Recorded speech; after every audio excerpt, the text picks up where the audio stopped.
إن الحمد لله نحمده ونستعينه ونستغفره ونعوذ بالله من شرور أنفسنا ومن سيئات أعمالنا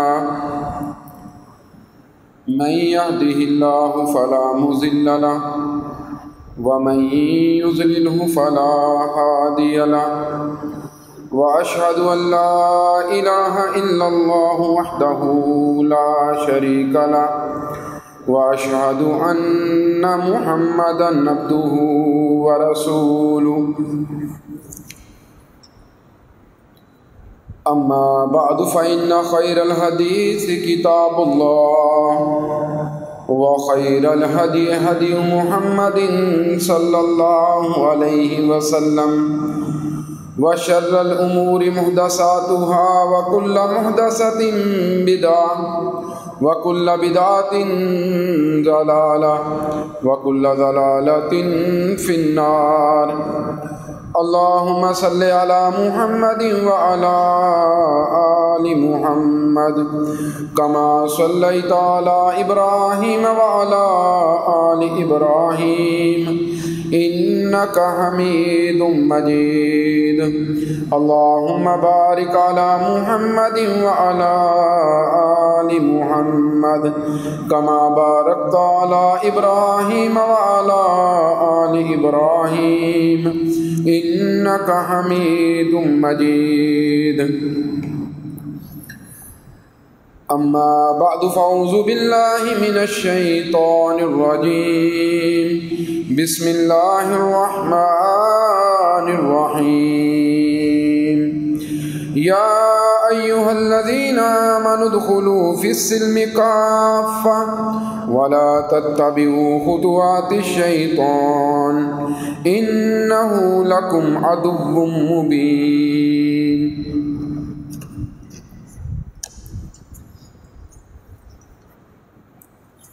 پچھلے جمعہ میں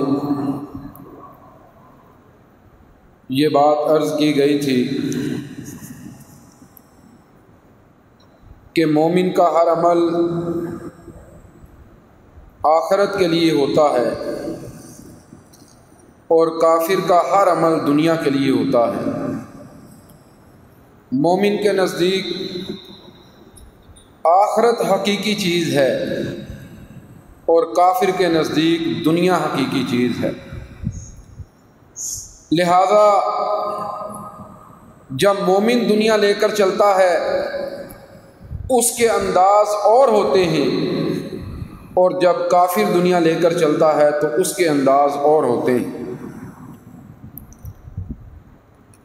اس بات کو یاد رکھیے گا کہ مومن کسی صورت بھی اپنے آپ کو، اپنے کسی عمل کو، چاہے وہ چھوٹے سے چھوٹا ہو یا بڑے سے بڑا ہو، وہ اپنے کسی بھی عمل کو آخرت سے جدا نہیں کر سکتا، کیونکہ دنیا کی زندگی تھوڑی دیر کے لیے ہے اور آخرت ہمیشہ ہمیشہ کے لیے ہے۔ لہذا جب ہم اسلام کو دیکھتے ہیں تو ہمیں اسلام کے اشارے اس دنیا کے حوالے سے بڑے مختلف ملتے ہیں، اور جب ہم دنیا کے مروجہ نظاموں کو دیکھتے ہیں تو پھر ہمیں یہ دنیا بڑی مختلف نظر آتی ہے۔ عمر رضی اللہ تعالیٰ عنہ کا دور، اس دور کے اندر جو عاملین آپ مقرر کیا کرتے ان کو روک دیا کرتے کہ انہوں نے اونچی عمارتوں کے اندر اپنا گھر نہیں بنانا۔ اس کی وجہ کیا ہے؟ وہ کہنے لگے کہ یہ جو اونچی عمارتیں ہیں یہ قرب قیامت کی نشانیاں ہیں۔ بڑی بڑی عمارتیں جب دنیا میں تعمیر ہونا شروع ہو جائیں گی تو یہ بات یاد رکھیے گا، دنیا اپنے اختتام کی طرف بڑھنا شروع ہو جائے گی۔ لہذا مسلمانوں کے حکمران اور مسلمانوں کے نمائندوں کو اپنے عمل سے ایسے کام نہیں کرنے چاہیے جن سے قیامت کے آثار ظاہر ہونا شروع ہو جائیں۔ اس سے یہ بات پتہ چلتی ہے کہ مسلمانوں کے وہ خلفاء جو رسول اللہ صلی اللہ علیہ وسلم کے نائب تھے اور آپ کے بعد مسلمانوں کی باغ دوڑ جن کے ہاتھوں میں تھی، وہ اس بات کی بہت فکر کیا کرتے تھے کہ ہمارے عمل کی وجہ سے اہل اسلام کی آخرت برباد نہ ہو۔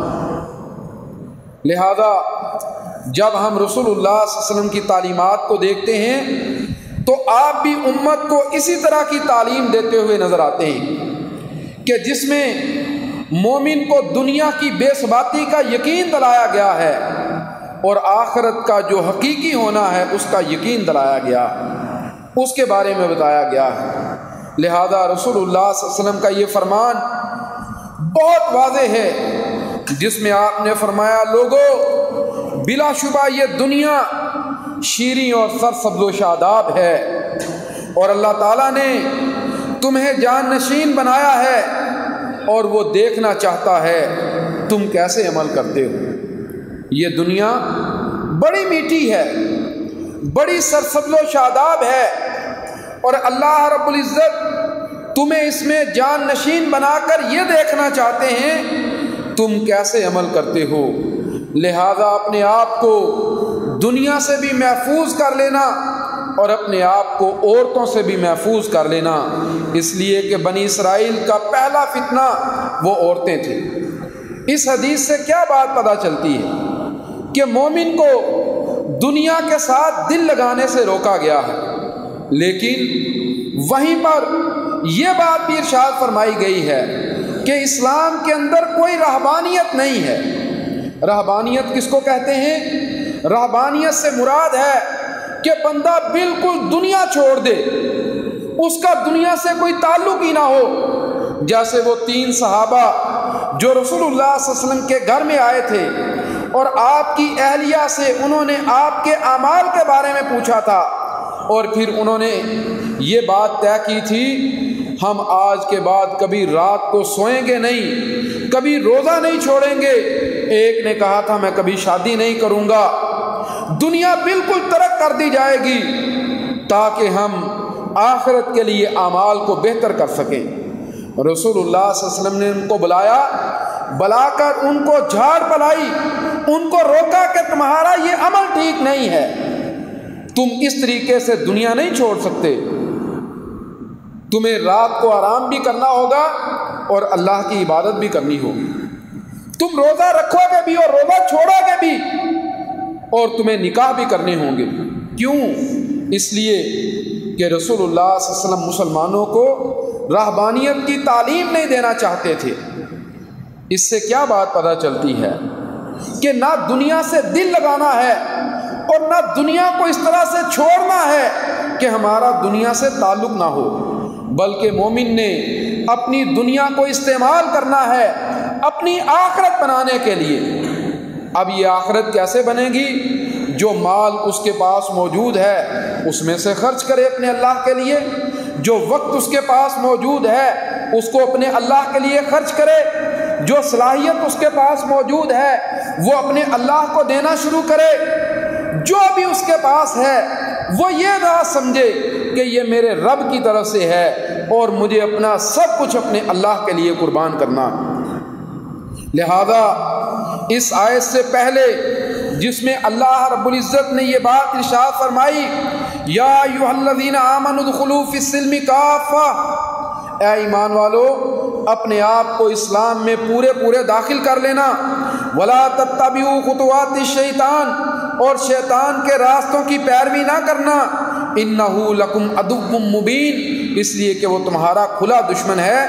اس سے پہلی آیت میں اللہ رب العزت نے یہ بات ارشاد فرمائی، وَمِنَ النَّاسِ، لوگوں میں سے کچھ لوگ ایسے ہیں، مَن یشری نفسہ ابتغاء مرضات اللہ، کہ وہ اپنا سب کچھ اپنے اللہ کے لیے فروخت کر دیتے ہیں، وہ اپنا سب کچھ اپنے اللہ کے لیے بیچ دیتے ہیں۔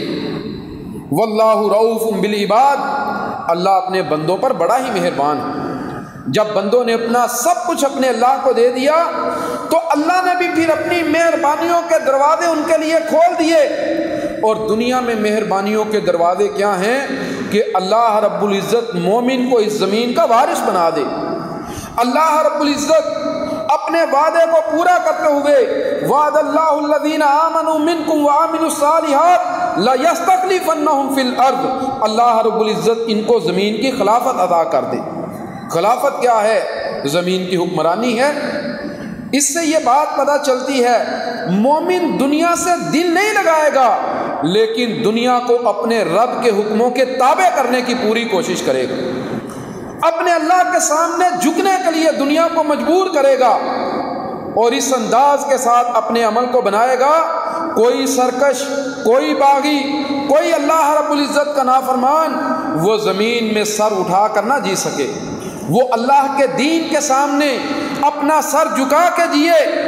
لہذا جب ہم رسول اللہ صلی اللہ علیہ وسلم کی دعاؤں کو دیکھتے ہیں تو ہمیں آپ کی دعاؤں میں یہ دعا بڑی کثرت سے ملتی ہے، جس میں رسول اللہ صلی اللہ علیہ وسلم نے فرمایا اللہم انی اعوذ بک من الہم والحزن، اے اللہ میں پریشانیوں سے اور غموں سے تیری پناہ چاہتا ہوں، والعجز والکسل، اے اللہ میں زمین کے اندر عاجز آ جانے سے اور سستی سے تیری پناہ چاہتا ہوں، والجبن والبخل، یا اللہ میں بزدلی سے اور بخیلی سے تیری پناہ چاہتا ہوں، یا اللہ میں کرز سے تیری پناہ چاہتا ہوں، اور اے میرے رب میں لوگوں کا غلبہ جو میرے اوپر آ جائے میں اس سے تیری پناہ چاہتا ہوں۔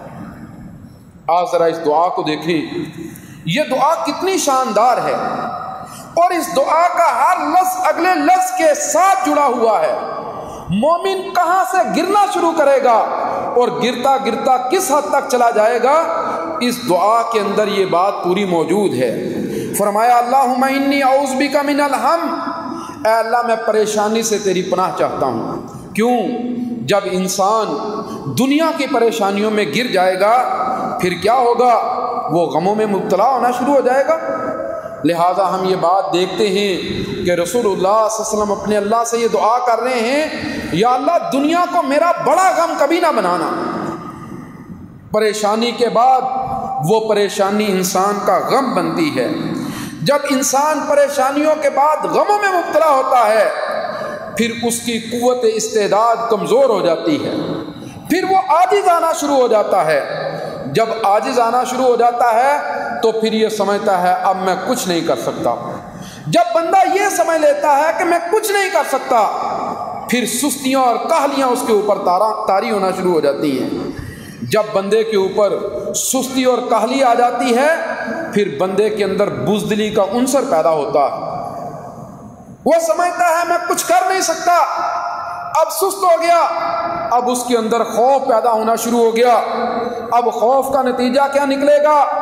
وہ اپنے آپ کو بچا کے رکھنے کی کوشش کرے گا، اس سے اس کے اندر بخیلی پیدا ہوگی۔ لہذا رسول اللہ صلی اللہ علیہ وسلم کہتے ہیں اللہم انی اعوذ بک من الجبن والبخل، یا اللہ میں بزدلی سے اور بخیلی سے تیری پناہ چاہتا ہوں۔ اور پھر جب بندہ بخیل ہو جاتا ہے پھر کیا ہوتا ہے؟ پھر اس کے اوپر بربادیاں مسلط ہونا شروع ہو جاتی ہیں، اور یہ بخل اس کو لوگوں کے سامنے حقیر کر دیتا ہے، اور حقیر ہوتے ہوتے پھر ایک کیفیت یہ آتی ہے کہ بندہ لوگوں کے سامنے جھکنا شروع کرتا ہے، ہاتھ پھیلاتا ہے، مانگتا ہے اس سے، پھر وہ لوگوں کی غلامیوں میں آتا ہے، پھر اس کے نتیجے کے اندر لوگ اس کے اوپر مسلط ہونا شروع ہو جاتے ہیں۔ فرد کی زندگی بھی ایسے ہی ہے اور قوموں کی زندگی بھی ایسے ہی ہے۔ ایک فرد اس کی زندگی بھی ایسے ہی ہے اور قوموں کی زندگی بھی ایسے ہی ہے۔ آج ہم یہ بات نہیں دیکھتے، بسا اوقات دنیا کے سامنے بے بس ہوتے چلے جاتے ہیں۔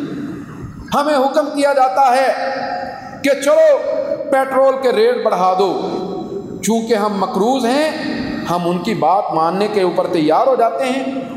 وہ ہمیں کہتے ہیں یہ ٹیکسز لوگوں کے اوپر نافذ کر دو، چونکہ ہم مقروض ہیں ہم ان کا حکم ماننے کے اوپر مجبور ہوتے ہیں۔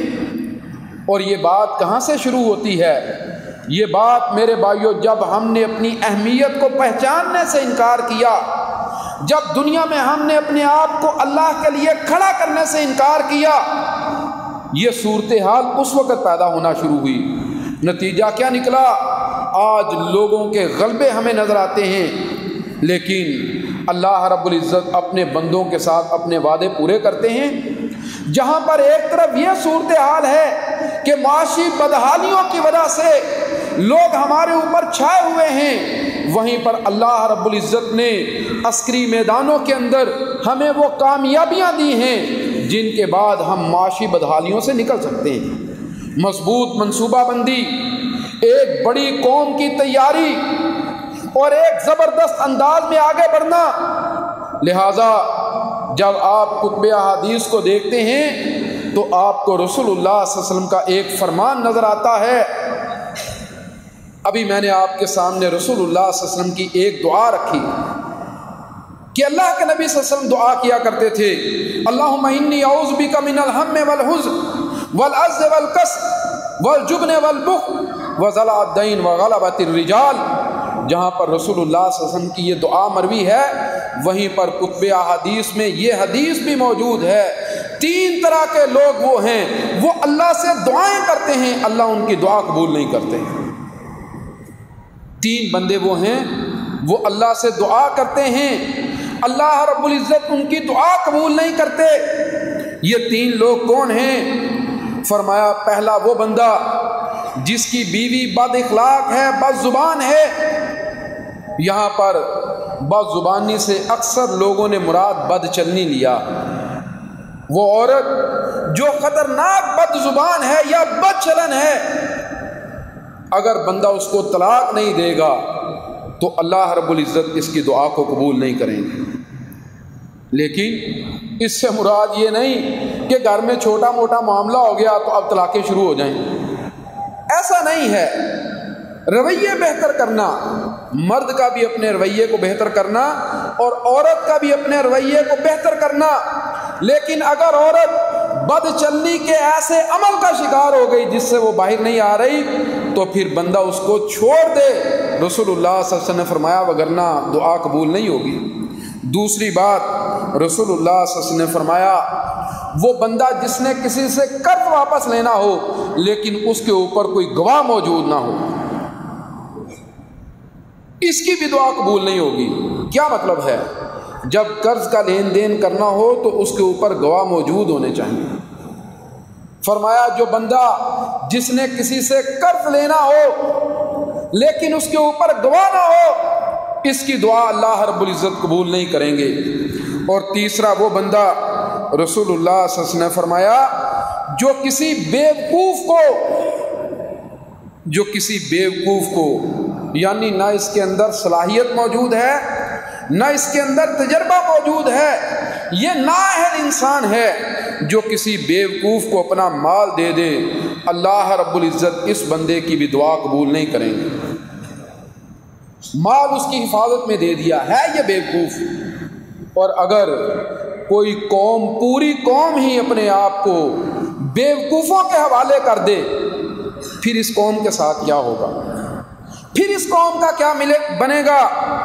کیونکہ اللہ رب العزت نے قرآن مجید میں بڑے واضح طور پر کہا ہے، بیوقوفوں کی ایک ڈیفینیشن، ایک تعریف جو قرآن کے اندر آئی ہے وہ کیا ہے؟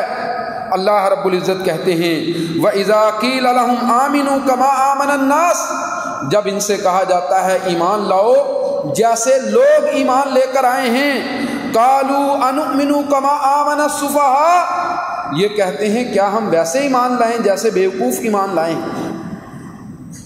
اللہ کہتے ہیں الا انہم ہم السفہاء، خبردار یہ جو ایمان والوں کو بیوقوف سمجھنے والے ہیں یہ بیوقوف ہیں۔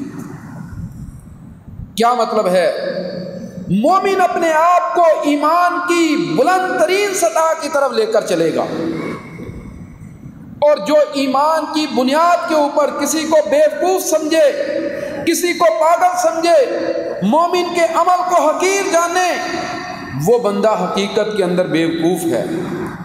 لہذا جو بندہ بیوقوفوں کے حوالے امانتیں کرے گا، اللہ رب العزت اس کی دعا کو قبول نہیں کرے گی۔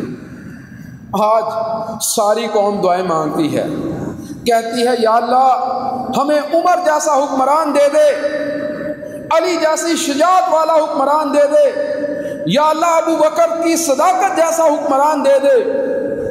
70 سالوں سے دعائیں مانگ رہے ہیں لیکن دعا کی دال بھی قبول نہیں ہو رہی، دعا کی دال بھی قبول نہیں ہو رہی۔ کیوں؟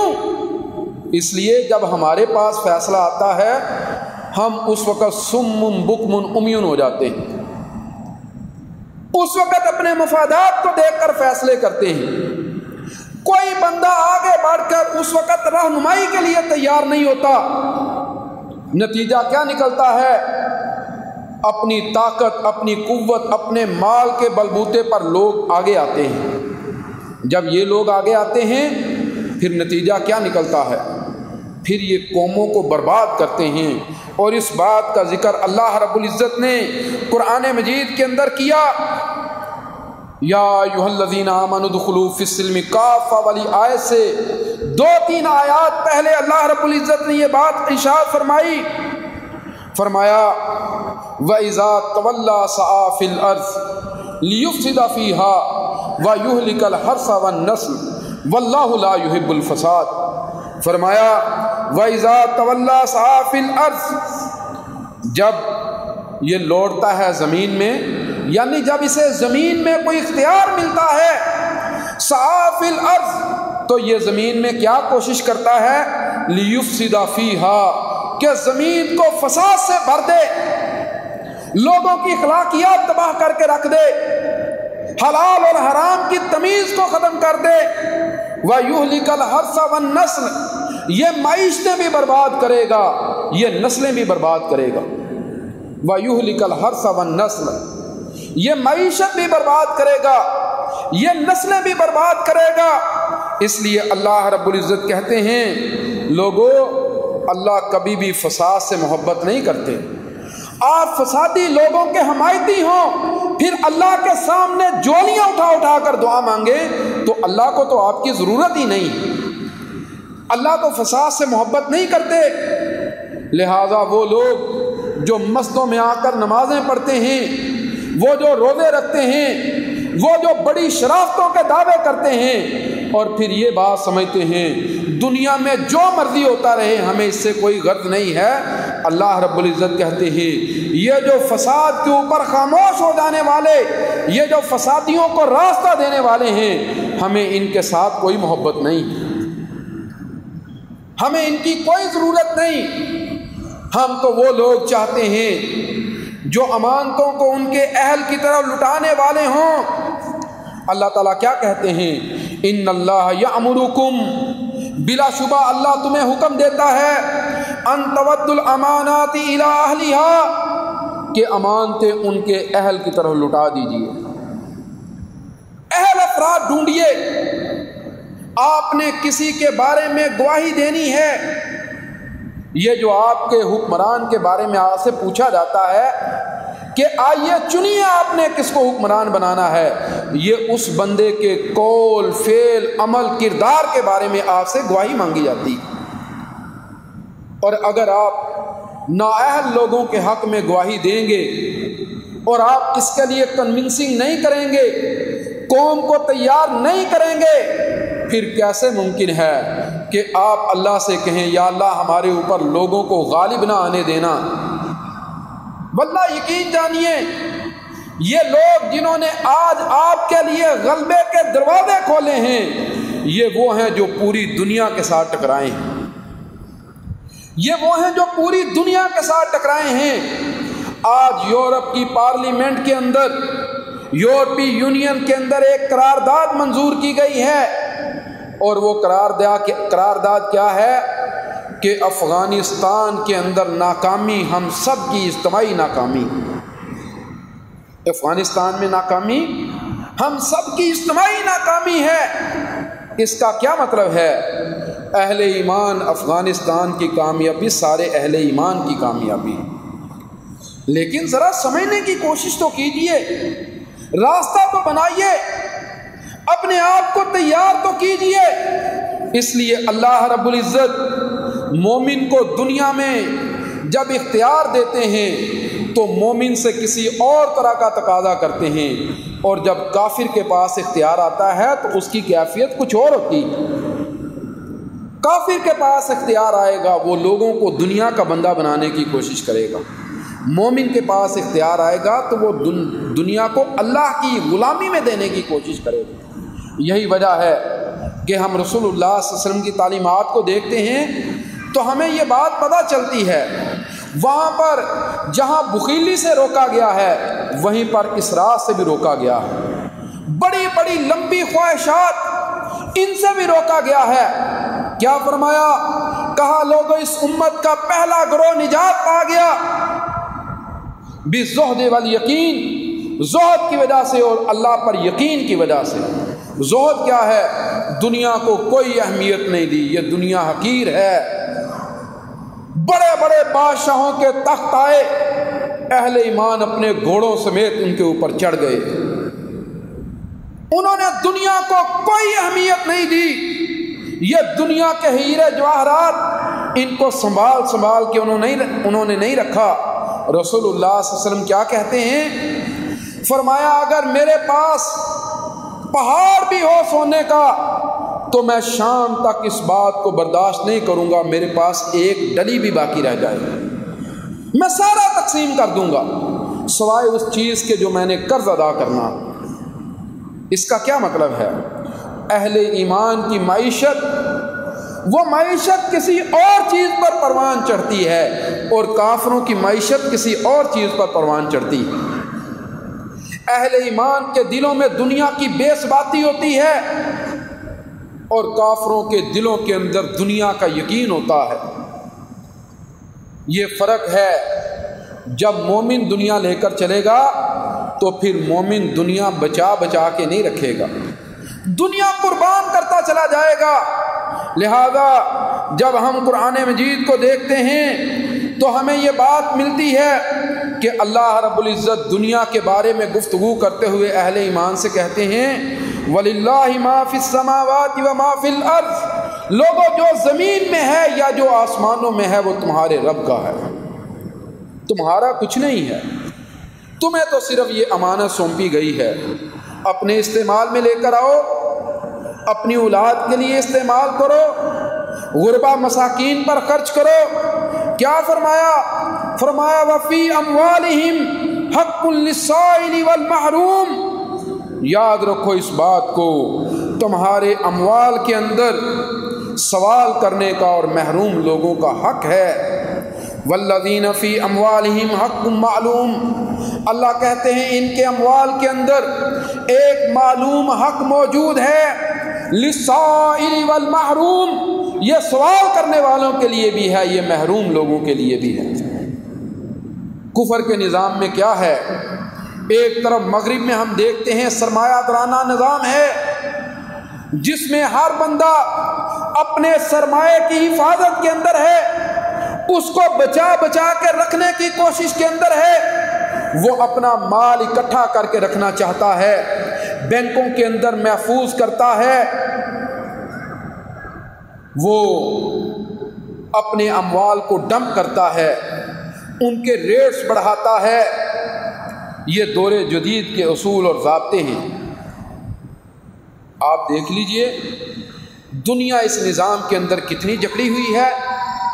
یہ کووڈ کا مسئلہ آیا، کرونا، تو ہم یہ بات دیکھتے ہیں دنیا میں ہر چیز کا ریٹ بہت بڑھ گیا ہے۔ یہ مہنگائی صرف پاکستان کا مسئلہ نہیں، ہم تو چیخ رہے ہیں نا 5 روپے لیٹر پیٹرول بڑھ گیا، بڑا نقصان ہو گیا، اور میرے بھائیوں یہ ایک نظام کی غلامی ہے۔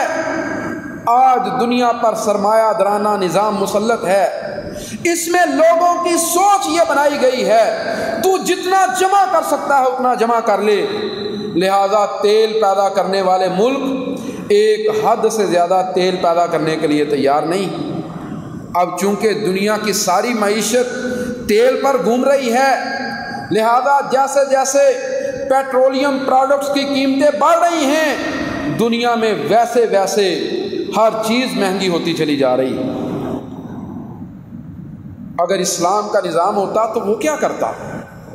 وہ کہتا نہیں نہیں، چلو یہ انسانی ضرورت کی چیز ہے، اس کو سستا کرنے کی کوشش کرو، اس کو بچا بچا کے نہ رکھو تاکہ انسانوں کے لیے آسانی پیدا ہو۔ یہ سرمایہ دارانہ نظام کا ظلم ہے جو آج ہمیں افریقہ میں ننگ درنگ انسانوں کی شکل میں نظر آ رہا ہے، جن کے پیٹ ان کی کمر سے بھی پیچھے جا چکے ہیں۔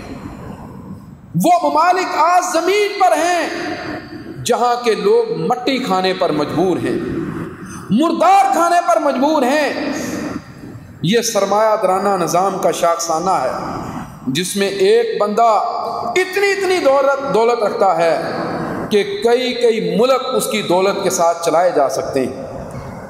اسلام کہتا ہے ایسا نہیں، اسلام کا نظام آئے گا وہ فوری طور پر دنیا کو پکڑے گا، دنیا کو جھنجھوڑے گا، وہ لوگوں کو تیار کرے گا، وہ ان کو کھڑا کرے گا، چلو اپنے اموال پیش کرو۔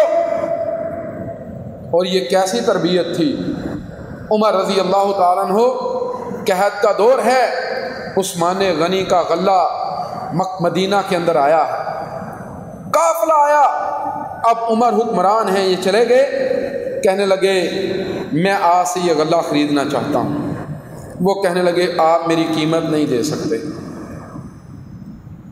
انہوں نے کہا میں دگنی قیمت دینے کے لیے تیار ہوں۔ کہا مجھے اس سے زیادہ ملتی ہے۔ کہا 3 گنا۔ کہنے لگے مجھے اس سے بھی زیادہ ملتی ہے۔ عمر ریٹ بڑھاتے گئے، عثمان کہتے گئے مجھے اس سے بھی زیادہ قیمت مل رہی ہے۔ اب عمر غصے سے واپس چلے گئے، کہنے لگے عثمان یہ بڑی زیادتی ہے، لوگوں کو ضرورت ہے، تو غلہ نہیں بیچ رہا، بڑا ظلم ہے، بڑی زیادتی ہے۔ غصے سے واپس چلے گئے۔ ادھر کچھ دیر کے بعد منادی کرنے والوں نے منادیاں شروع کر دی، لوگوں آؤ جس کو جتنا چاہیے لے جائے، عثمان کا مال اس کے لیے حاضر ہے۔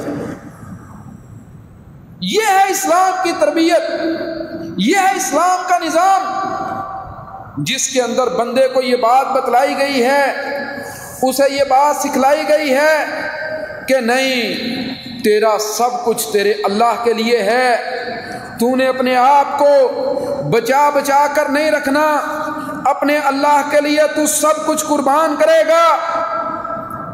کیا فرمایا اللہ رب العزت نے؟ فرمایا جو کچھ اللہ نے تجھے دیا ہے اس سے آخرت کا گھر تلاش کر، جو اللہ نے تجھے دیا ہے اس سے آخرت کا گھر تلاش کر۔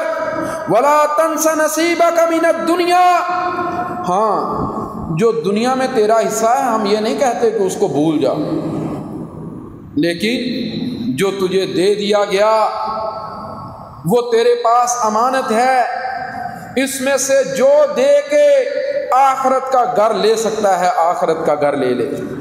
عزیز بھائیو، یہ مسلمانوں کا معاشی نظام۔ آج ہمیں ایسے معاشی نظام کی ضرورت ہے جو انسانوں کی بقا کا ضامن، جو انسانوں کے لیے آسانیاں پیدا کرنے والا ہو، جو سب کچھ اپنے پاس رکھنے کی کوشش نہ کرے۔ آج تو دنیا کے اندر یہ کیفیت ہے، یہ صورتحال ہے، مقابلہ یہ ہے کس کے پاس کتنے بلین ڈالرز ہیں، کس کے پاس کتنے سرمائے ہیں، اور کئی لوگ تو شاید ایسے ہیں کہ ان کو اپنے سرمایوں کا بھی علم نہیں ہے کہ کتنا کو سرمایہ ان کے پاس جمع ہو چکا ہے۔ یہ ہے وہ مغرب کا سرمایہ دارانہ نظام جس کے ظلم کے اندر آج دنیا پس رہی، اور ایک اس کے ساتھ اور نظام تھا جسے اشتراکیت کا نظام کہا گیا، جس میں کہا گیا بندے کا کچھ بھی نہیں، سب کچھ حکمرانوں کا ہے، ایکول ڈسٹریبیوشن ہوگی۔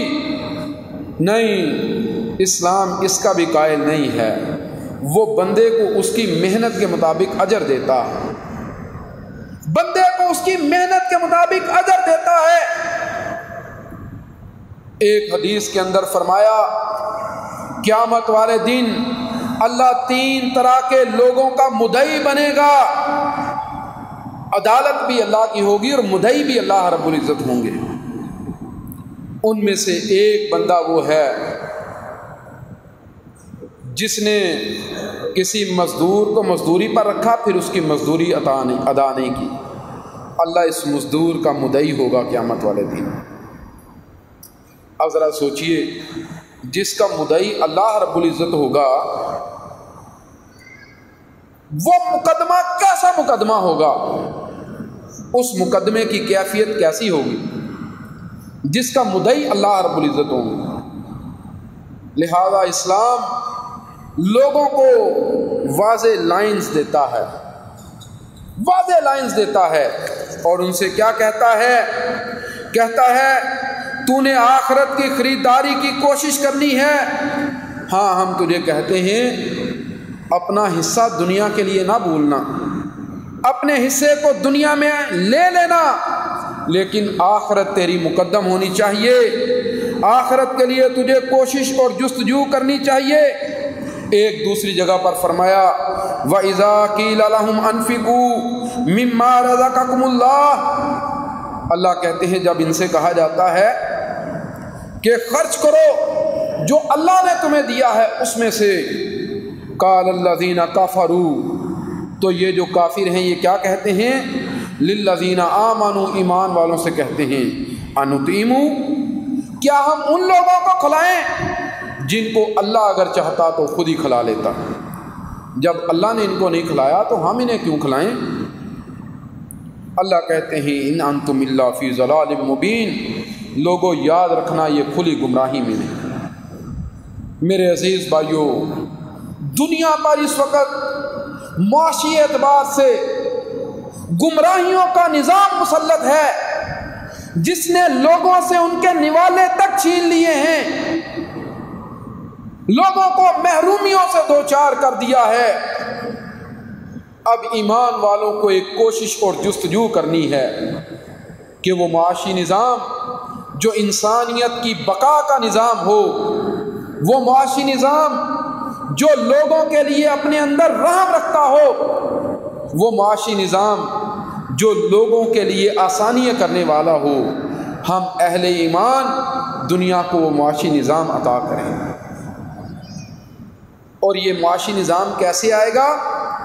یہ معاشی نظام آئے گا جب ہم اپنی قوم کی تربیت کریں گے، ہم اپنی قوم کی ذہن سازی کریں گے اور ان کو یہ بات کہیں گے کہ تم نے مفادات کے لیے کھڑے نہیں ہونا، مفادات کی دوڑ میں نہیں پڑنا، اپنے ضمیر کا سودا نہیں کرنا، بلکہ اللہ کے دین کو مقدم جاننا ہے۔ اللہ کے دین کو مقدم جان کر تم لوگوں نے اللہ کے دین کے لیے کوشش کرنی۔ آئیے اسلام کو دنیا کی رولنگ اتھارٹی بنائیے، آئیے اسلام کو دنیا میں قوت دیجیے، آئیے اپنے آپ کو اسلام کے لیے وقف کیجیے، اپنے وقت، اپنی صلاحیت، اپنے اختیار میں سے اللہ کے دین کے لیے کوشش اور جستجو کیجیے۔